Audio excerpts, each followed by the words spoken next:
Praise lord. ఈ దినం దేవుని వాక్యమునకు మీకందరికీ స్వాగతం, సుస్వాగతం.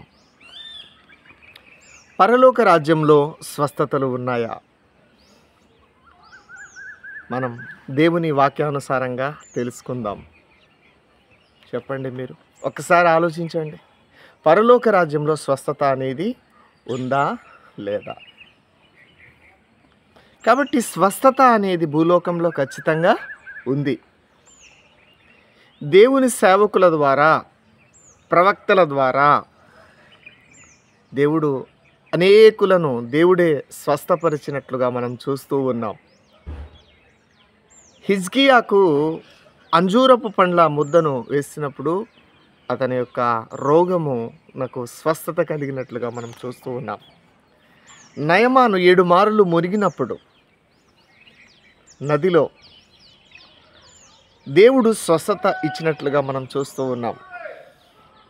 ఆ తర్వాత ప్రవక్తల కాలంలో, ఆ తర్వాత మరి యేసు ప్రభు రోజుల్లో కూడా యేసు ప్రభువు దేవుడుగా అనేకులను బాగు చేసినట్టుగా, 38 సంవత్సరాలుగా పడి ఉన్న వారిని స్వస్థపరిచినట్లుగా, పక్షవాయువు గల వారిని స్వస్థపరిచినట్లుగా,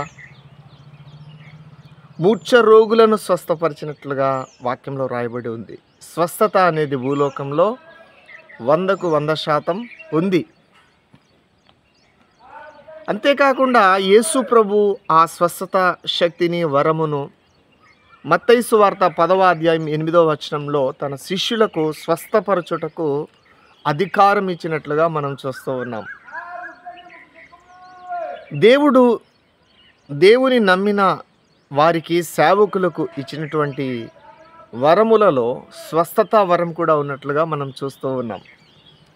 అయితే ఈరోజు ప్రశ్న ఏంటంటే, పరలోకంలో స్వస్థత ఉందా? పరలోకంలో కూడా స్వస్థతలు ఉన్నాయా? అయితే ఎటువంటి స్వస్థత అక్కడ జరగబోతూ ఉంది? భూలోకంలో స్వస్థత ఉంది అనడానికి నేను 100కు 100% అంగీకరిస్తున్నాను. ఎటువంటి వివాదం అనేది లేదు. మనం ఆలోచన చేయాలి, వాస్తవాలను తెలుసుకోవాలి అనే తాపత్రయంతో దేవుడు నాకు తెలియజేసిన విషయాలను మీకు నేను షేర్ చేస్తూ ఉన్నాను. అయితే యేసు ప్రభు పొందుకున్నటువంటి అభిషేకము, ఆ స్వస్థత వరముల ద్వారా పరిచర్య చేసినప్పుడు అనేకులను దేవుడు భూలోకంలో స్వస్థపరిచి ఉన్నారు. అయితే పరలోక రాజ్యంలో మరి స్వస్థత ఉందా లేదా అనే విషయాన్ని మనం బాగా తెలుసుకోవాలి. అది ఏ రకమైన స్వస్థత అనేది పరలోకంలో ఉంది, అది ఎలా జరుగుతుంది అనేది మనం సొంతంగా మాట్లాడడానికి వీలు లేదు. వాక్యం నుండి పక్కకు వెళ్ళి ఆలోచించడానికి వీల్లేదు. దేవుని వాక్యంలో ఉన్నదే మనం మాట్లాడాలి. ఒక్కసారి చూద్దాం. చూడండి, ప్రకటన గ్రంథము 22వ అధ్యాయము 2వ వచనాన్ని గనక మనం జాగ్రత్తగా చూసినట్లయితే, ఆ పట్టణపు రాజవీధి మధ్యను ప్రవహించుట, కింద వ్రాయబడి ఉంది బయలు వెడలుట. ఆ పట్టణపు రాజవీధులలో నుండి మరి ఒకటి బయలు వెళుతుందంట. ఆ దూత నాకు చూపెను. ఆ నది యొక్క ఈవలను ఆవలను జీవవృక్షముండెను. నదికి ఇరువైపులో కూడా ఏముందంట? జీవవృక్షం అనేది ఉందంట. అది నెలకు ఫలించుచు 12 కాపులు కాయుచు. ఈ జీవవృక్షము ప్రతి నెల ఫలిస్తుందంట. అంతేకాకుండా ప్రతి నెల ఫలించడమే కాదు, కాపు కాస్తూ ఉందంట, కాయలు కాస్తూ ఉందంట. అంతేకాకుండా ఆ వృక్షము యొక్క ఆకులు జనములను స్వస్థపరచుటకై వినియోగించును. ఆ జీవ వృక్షం యొక్క ఆకుల ద్వారా అనేది జనములను స్వస్థపరచడానికి వినియోగిస్తారంట పరలోక రాజ్యంలో. ఇప్పుడు ఈ వాక్యాన్ని విని మీరు బైబిల్లో చదివి మీరు బాగా ఆలోచించి చెప్పండి, పరలోకంలో రాజ్యంలో స్వస్థత ఉందా లేదా?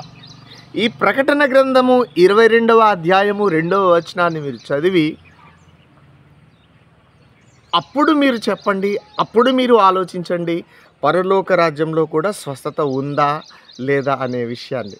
నాకేం అర్థమైందంటే ఇది జనములకు, ఇంగ్లీష్‌లో రాసుంటది నేషన్స్, నేషన్స్ జనములకు స్వస్థపరచుటకు, అనేక జనాలకు, అనేక దేశములలో నుండి వచ్చిన జనాలకు అని ఇంగ్లీష్‌లో రాయబడి ఉంది.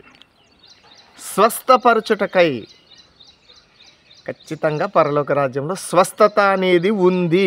మీరు నమ్మండి, అపార్థం చేసుకోవద్దు. పరలోక రాజ్యంలో ఖచ్చితంగా స్వస్థత అనేది ఉంది. ఎవరు అపార్థం చేసుకోవద్దు. అయితే అది ఏ రకమైన స్వస్థత అనే విషయాన్ని మనం ఆలోచించాలి. ఏ రకమైన స్వస్థత? బీపీకి, షుగర్కి, శరీర సంబంధంగా బీపీకి, షుగర్కి, థైరాయిడ్కి, గుండెకి, మలేరియా, జ్వరానికి, టైఫాయిడ్కి, ఈ శరీర సంబంధమైన స్వస్థతలు ఈ భూలోకంలో బాగా జరుగుతున్నాయి. కుంటివారు నడుస్తున్నారు, మగవారు మాట్లాడుతూ ఉన్నారు. అంతేకాకుండా మరి కుష్ఠరోగులు బాగవుతున్నారు. రకరకాల స్వస్థతలు ఈ భూలోకంలో అయితే ఉన్నాయి. అది వాస్తవమే. కానీ ఈ భూలోకంలో కూడా హీలింగ్ జరగని కొన్ని గాయాలు ఉంటాయి. భూలోకంలో శరీరానికి కాదు కానీ ఆత్మకు, జీవితంలో కొన్ని సంఘటనలు ఉంటాయి కదా, గాయాలు అవుతుంటాయి. కొన్ని రకాలు, ఇంట్లో మరణించినప్పుడు, మనలను ఒకరు మోసం చేసినప్పుడు, ఆత్మకు కలిగిన గాయాలు కొన్ని ఉంటాయి. అవి చాలా మాటల్లో వివరించాలంటే చాలా టైం పడుతుంది. ఫర్ ఎగ్జాంపుల్, మరి ఒక అబ్బాయి ఒక అమ్మాయి లేచిపోయారు అనుకో, తల్లిదండ్రులకి గాయాలు అయిపోతాయి. శరీరానికి కాదు, ఆత్మకు. ఆత్మకు కూడా అన్నీ ఉంటాయి కదా, దుఃఖము, ఆలోచన, అన్వేషణ, ఆలోచించే శక్తి, అన్వేషణ చేసే శక్తి, ఏదైనా కష్టం వస్తే బాధపడేది, చలించిపోయేది, ఇవన్నీ ఉంటాయి. ఆ అమ్మాయి అబ్బాయి లేచిపోయినప్పుడు ఆ తల్లిదండ్రులు బాగా గాయమైపోయి, కొన్ని గాయాలు మనిషికి అలా ఉండి చనిపోతాడు. ఆ జ్ఞాపకాలు మర్చిపోడు. అలా చనిపోయిన తర్వాత చాలా రకాలుగా కొన్ని భయంకరమైన మనిషికి తగిలిన గాయాలు,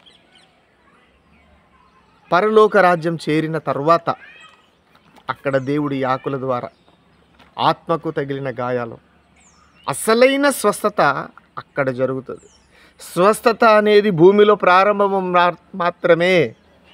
ఎంతటి దేవుని సేవకులైనా, ఎంతటి క్రైస్తవ విశ్వాసి అయినా శరీర సంబంధమైన స్వస్థతలు ఇక్కడ జరుగుతాయి.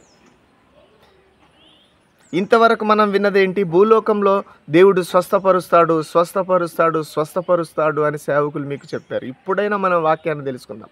భూలోకంలో దేవుడు స్వస్థపరుస్తాడు శరీర సంబంధంగా, ఇంకా చాలా విషయాల్లో. ఇంకా భూలోకంలో కూడా మన సేవకుల ద్వారా మరి జరగనిది ఆత్మకు కలిగిన స్వస్థత అనేది దేవుడు మనుషుల ద్వారా భూలోకంలో ప్రారంభించిన, ప్రవక్తల ద్వారా ప్రారంభించిన, ఇక్కడ కార్యం జరిగించిన ఆత్మకు, ఇక్కడ యేసు ప్రభువే భూలోకంలోకి వచ్చి కొన్ని స్వస్థతలు చేసిన స్వస్థత యొక్క ముగింపు, అసలైన స్వస్థత ముగింపు అనేది అక్కడ పరలోక రాజ్యంలో ఉంటుంది. ఆ వృక్షం యొక్క ఆకుల ద్వారా జనములందరికీ ఒక స్వస్థత అనేది ఉంది.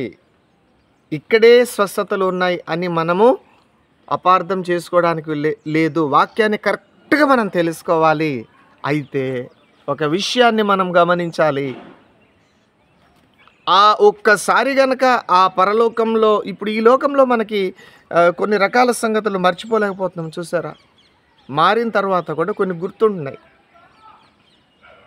ఇన్సిడెంట్లు గుర్తుంటున్నాయి కదా, కొన్ని ఇన్సిడెంట్లు, కొన్ని రకాల సంభవాలు గుర్తుంటున్నాయి గతంలో జరిగినవి. కానీ పరలోకంలో స్వస్థత జరిగిన తర్వాత ఆ ఇక్కడ స్వస్థత అనేది భూలోకంలో ప్రారంభమై దేవుడు ఇక్కడ చేస్తూ ఉన్నాడు. అక్కడ ముగింపు అనేది ఉంటుంది. ఆ జీవవృక్షం యొక్క ఆకుల ద్వారా జనములు అనంటే ప్రతి ఒక్కరిని దేవుడు స్వస్థపరిచిన తర్వాత ఒక్క క్షణంలో గతంలో ఉన్న బాధలు, గతంలో ఉన్న కష్టాలన్నీ అప్పుడు కానీ కరెక్ట్గా మర్చిపోతారు.